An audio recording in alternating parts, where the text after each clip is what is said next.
Now, moving on, because I know we're time's getting short. Men, their brains are configured much differently sexually than females. There's 3 areas in their brain that you should know about that are over twice as the size of the same areas in the female brain. The medial pre-optic area, MPOA, which is, as it said, would infer is right behind where the optic chiasm from the eyes come in. So that's one of the reasons that males have a tendency to have more of a roving eye. A lot of women don't really understand why that is, but there you go. It's over twice as big and it's packed with twice as many neurons. It's twice as much density. Same thing with the INAH3, and I won't go into you can look that up if you want. INAH3. It's another part of the hypothalamus, which is the seat of human sexuality, really. It's twice as big and twice as packed with neurons. Same thing with the amygdala, which is the brain's command and control area. It's twice as big in the males. And all of them are reactive to testosterone. And remember that testosterone runs about 20 times more in males than in females on average. And another chemical that you should know about in here, sex hormone binding globulin, SHBG, which actually binds the action of these sex hormones. So the more of it you have, the less free testosterone or whatever. Women have 13 times more of that than men do. So basically, it's a huge mismatch again between the male and the female brain as far as sex drive and all the things that are associated with it.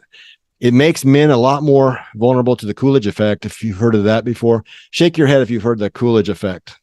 Okay, so anyways, just basically it's named after President Coolidge. I don't have time for the story, but males have a tendency, if there's a novel female available, to be willing and able to have sex with them. So, and that's not just us. That's rats, rams, cows, all kinds of different males from different mammal type species can do this.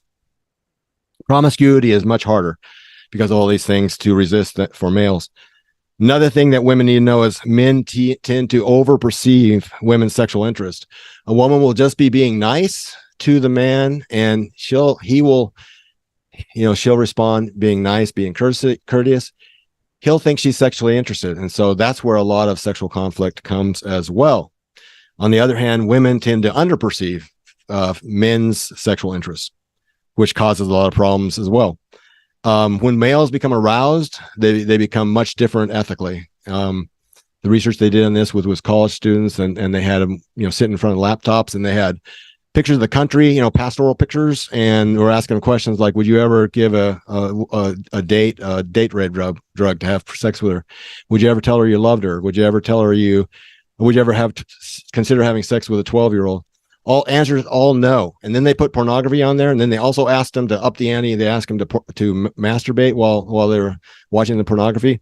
They started asking the same questions, and you can guess what the answers were. They all changed to yes. So women need to know that in an unaroused situation, a man may be one type of person and a whole different person when they get into a aroused situation. I think that's why a lot of our hookup situations, here's a number for you. 80% in the United States, at least 80% of the non consensual sex takes place in the context of a hookup. 80% of non-consensual sex, sexual assault, rape, etc. So it usually isn't the guy jumping out from behind the bush in the parking lot. It's the guy that you're in the dorm room with or whatever. Another thing that women should be aware of is that, as far as men, is that chemicals in their semen affect the women psychologically, positively. There are endorphins, serotonin, prolactin, FSH, follicle stimulating hormone, luteinizing hormone. By the way, FSH and LH can bring on a woman's ovulation. So again, if you're married, and this screams marriage, it screams monogamy. If you're married and you're having sex, it's beneficial. It's beneficial between the two partners. If you're not, and you're trying to avoid being pregnant, and you're trying to, wearing condom, and that type of thing, it isn't working the way it was intended to work.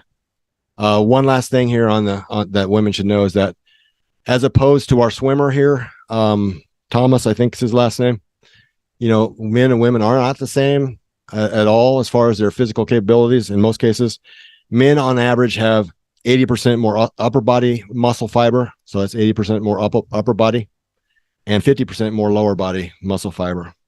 So if there's any kind of a spousal abuse situation, it's usually going to go in one direction. And I think you know which direction that's going to be. All right. That's what women need to know about the men. Again, you can see there's a whole different thing going on from her perspective to his. Over 36,000 downloads of the Sex, Porn, Love Addiction podcast in just 2 years. You're missing out. Take a look.